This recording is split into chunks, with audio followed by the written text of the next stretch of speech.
Туған әкесімен алғашқы неке түнін өткізу, өліктерді жеу, жігіттерді алып қашу, мәйіттермен билеу дәстүрі жайлы білесіз бе? Білмесеңіз, аузыңыз аңқиып шок боласыз. Тіпті жиіркенуіңіз мүмкін.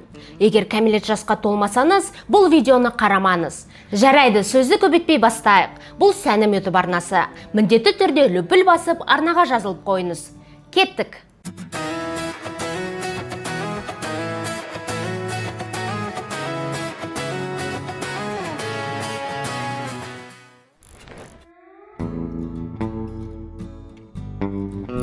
Индонезия құрамындағы Суматра аралын мекендейтін Сакай тайпасы. Халық саны небәрі 5000. Түрлеріне қарасақ, кәдімгі көзіміз үйренген аборигендер. Бірақ бұл тайпаның жеркенішті салты бар. Қалыңдықты пәктігінен өзінің туған әкесі айырады. Жалпы көрінісі мынандай.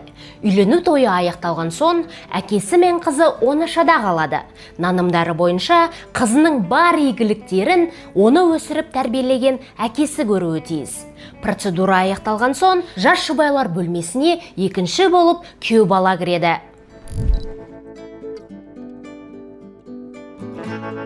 Бразилияның Амазонас штатын мекендейтін Яномама тайпасы.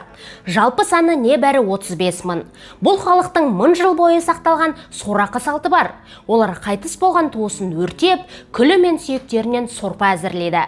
Сөйтіп бүкіл ағайын туыс жиналып, сорпадан сораптайды. Осылайша марқұмның өмірлік қуатын алып, рухының бір бөлшегін өз бойына сіңіреді. Нанымдары бойынша, егер өлікті көмсе, оның жаны ешқашан тыныштық таппайды. Сондықтан міндетті түрде оны жеп қою керек. Мадагаскар халқы фамадихана деп аталатын бұл қорқынышты салтты жыл сайын өткізеді. Олар қайтыс болған туысын 1 жылдан соң қайта қазып алады. Сосын оны әдемілеп киіндіріп, қайтадан табытына салады. Сөйтіп әлгі табытты көтеріп, бәрі асыр салып тойлайды, би билейді, ішімдіктер ішеді. Мына кадрларды осылай тұмшалауға тура келді. Әйтпесе YouTube әкімшілігі арнамды бұғаттап тастауы мүмкін. Бірақ фото-видеолардың цензурасыз нұсқасын Telegram каналыма салып қойдым. Сілтемесі төменде. 2 күннен соң мәйіттің қасына сыйлықтар, ақша және ішімдік қойып қайта жерлейді. Бұл жыл сайын болатын дәстүрлі мереке. Нанымдары бойынша өлілер де тірілер секілді тойлап көңіл көтергісі келеді. Ал көңілді әруақ оларды жақсылап жебейді деп сенеді. Яғни өлі разы болмай, тірі баймайды.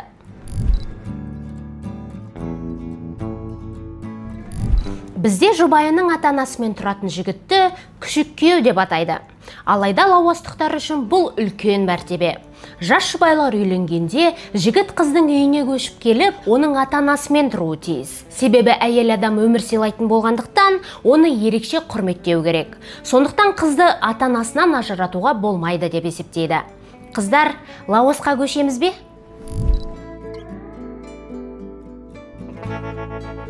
Оңтүстік шығыс Европада орналасқан Албания елінде сорақы салт бар. Мына суреттегі адамдарды кім деп ойлайсыз? Ақсақалдар мен жігіттер деп ойласаңыз, қателестіңіз. Олар пәк қыздар. Не болып кетті деп түсінбей жатсаңыз, қазір түсіндіремін. 1000 жылдай тарихы бар бұл дәстүрдің атауы бурнайша. Қазақшаға аударғанда мәңгілік пәк қыз деген мағына береді. Бұл дәстүрді отағасы бақилық болған ұлы жоқ отбасылар ұстанады. Яғни жанұядағы бір қыз 12 ақсақалдың алдында пәктігін мәңгі сақтайтындығы жайлы ант беріп, ресми түрде бурнайша болады. Сөйтіп бүкіл отбасыға жауапкершілік алып, отағасының рөлін өз мойнына алады. Бірақ отбасы құруға түбегейлі тыйым салынған. Нанымдары бойынша, егер бурнайша біреумен көңіл қосатын болса, жанұясына бәлекет келеді. Ал өлген соң жұмаққа да түсе алмайды. Ресми деректерге сүйенсек, Албанияда қазір 7000-нан астам бурнайша бар. Европада орналасқан осындай әдемі елде мұндай дәстүрдің бар екеніне таң қалып отырмын.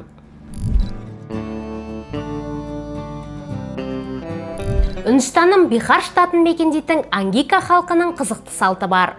Әдетте жігіт қызды алып қашып үйленетін болса, бұл жерде керісінше. Яғни қыз өзінің ұнатқан жігітін алып қашуға құқылы. Бойжеткеннің әкесі немесе ағалары жігітті ұрлап әкеледі де қызға қосады. Ал алып қашылған жігіттің қыздан бас тартуға хақысы жоқ. Нанымдары бойынша бас тартқан жігіттің өзі, ата-анасы мен бауырлары да екі дүниеде де бақытты болмайды.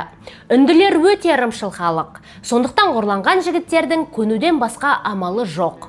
Енді дәстүрдің минустарына тоқталсақ, ұрланған жігіт үшін қалмал төленіп, ата-анасына бағалы сыйлықтар беріледі. Бұл дәстүрдің пайда болуына әйелдердің саны тым көп болғанын себеп.